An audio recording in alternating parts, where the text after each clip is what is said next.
आप सबको जय मसीहा की। स्वागत है आप सभी का हमारे चैनल बाइबल सिग्नल्स के एक और नए वीडियो में। आशा करता हूं कि आप सभी प्रभु के प्रेम में आगे बढ़ रहे हैं और उसके वचन के अनुसार जीवन जीने का प्रयास कर रहे हैं। दोस्तों, आज का वीडियो एक बहुत ही महत्वपूर्ण विषय पर है जिसका सवाल अक्सर मसीही भाई बहन सोचते हैं। क्या एक मसीही व्यक्ति को होली का त्योहार मनाना चाहिए या नहीं? दोस्तों, यह सवाल खासकर उन लोगों के मन में आता है जो हाल ही में प्रभु यीशु मसीह पर विश्वास लाए हैं और अभी-अभी नए विश्वास की यात्रा शुरू की है। उनके लिए यह समझना जरूरी है कि एक मसीही जीवन कैसा होना चाहिए और हमें संसार के रीति रिवाजों में किस प्रकार से शामिल होना चाहिए या नहीं होना चाहिए। इसी सवाल का उत्तर देने के लिए आज हम बाइबल के वचनों के माध्यम से जानेंगे कि प्रभु हमारे जीवन के लिए क्या चाहते हैं और किस प्रकार हमें अपने जीवन का मार्ग चुनना चाहिए। सबसे पहले मैं आपको एक महत्वपूर्ण बात बताना चाहता हूं। जब कोई व्यक्ति प्रभु यीशु मसीह को अपने जीवन का उद्धारकर्ता स्वीकार करता है, तो वह एक नया जीवन शुरू करता है। बाइबल में लिखा है कि यदि कोई मसीह में है, तो वह नई सृष्टि है। पुरानी बातें बीत गईं, देखो सब बातें नई हो गईं। तो 2 कुरिन्थियों 5:17। इसका अर्थ यह है कि जब हम प्रभु में आते हैं, तो हमें अपने पुराने स्वभाव और सांसारिक रीति रिवाजों को छोड़कर बाइबल के अनुसार जीवन जीना होता है। यह परिवर्तन केवल बाहरी नहीं, बल्कि हमारे मन और आत्मा का भी होता है। अब बात करते हैं होली के त्योहार की। होली भारत में रंगों का त्योहार है, जिसे बहुत सारे लोग बड़े उत्साह के साथ मनाते हैं। लेकिन हमें यह समझना जरूरी है कि इस त्योहार की उत्पत्ति और रीति रिवाज किस प्रकार के हैं। बाइबल में हमें सिखाया गया है कि हमें संसार के रीति रिवाजों के अनुसार नहीं चलना चाहिए।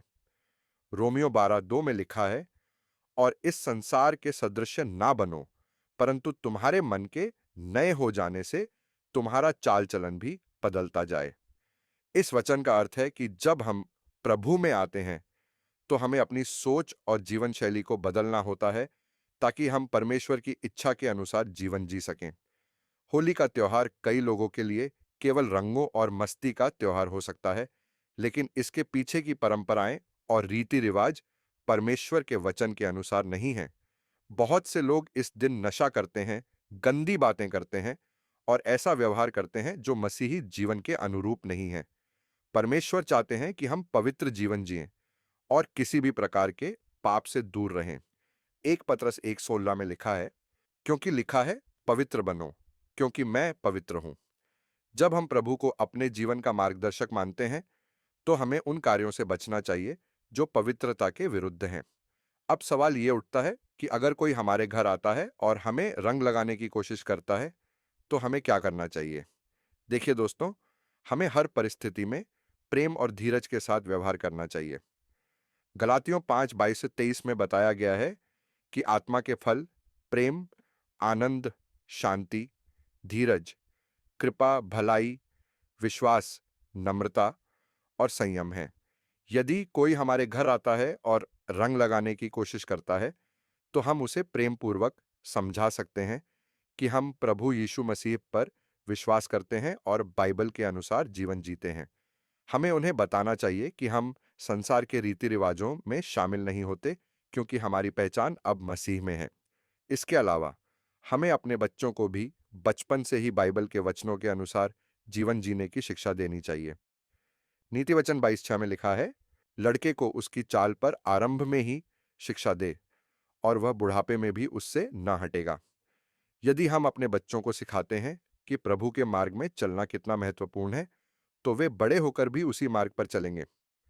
इसीलिए यह आवश्यक है कि हम उन्हें संसार के रीति रिवाजों से दूर रखें और बाइबल के सिद्धांतों के अनुसार जीवन जीने के लिए प्रेरित करें। अब कुछ लोग ये कह सकते हैं कि यदि हम होली नहीं मनाते, तो हमारे रिश्तेदार या पड़ोसी बुरा मान सकते हैं। देखिए, बाइबल हमें सिखाती है कि हमें सबके साथ प्रेम पूर्वक व्यवहार करना चाहिए, लेकिन इसका अर्थ यह नहीं है कि हमें उनके रीति रिवाजों में शामिल होना चाहिए। परमेश्वर का वचन कहता है, तुम मुझे छोड़कर दूसरों को ईश्वर करके नहीं मानना। निर्गमन 20:3। जब हम किसी रीति रिवाज में शामिल होते हैं जो परमेश्वर के वचन के विपरीत है, तो हम अनजाने में उसकी आज्ञा का उल्लंघन करते हैं। इसलिए हमें प्रेम के साथ लेकिन दृढ़ता के साथ यह बताना चाहिए कि हम प्रभु में विश्वास करते हैं और उसकी आज्ञाओं के अनुसार जीवन जीते हैं। दोस्तों, यदि हम वाकई में प्रभु यीशु मसीह के अनुयायी हैं, तो हमें अपने जीवन से गवाही देनी चाहिए कि हम संसार के नहीं बल्कि परमेश्वर के हैं। मत्ती 5:16 में लिखा है, वैसे ही तुम्हारा उजियाला मनुष्यों के सामने चमके कि वे तुम्हारे अच्छे कामों को देखकर तुम्हारे स्वर्गीय पिता की महिमा करें। जब हम बाइबल के अनुसार जीवन जीते हैं, तो हमारे आसपास के लोग हमारे जीवन में परमेश्वर के कार्य को देख सकते हैं और इससे वे भी प्रभु की ओर आकर्षित हो सकते हैं। तो मेरे प्रियो, आशा करता हूं कि आज के इस वीडियो के माध्यम से आपको यह समझ में आ गया होगा कि एक मसीही व्यक्ति के लिए होली का त्योहार मनाना उचित नहीं है। हमें संसार के रीति रिवाजों से अलग होकर परमेश्वर के वचन के अनुसार जीवन जीना चाहिए। अगर आप इस बात से सहमत हैं, तो कृपया इस वीडियो को अपने मसीही भाई बहनों के साथ जरूर साझा करें, ताकि वे भी इस सच्चाई को जान सकें। और हां, अगर आपने अभी तक हमारे चैनल बाइबल सिग्नल्स को सब्सक्राइब नहीं किया है, तो जरूर कर लीजिए, ताकि आपको हमारे नए वीडियो की जानकारी सबसे पहले मिल सके। फिर मिलेंगे अगले वीडियो में। तब तक के लिए आप सभी को जय मसीह।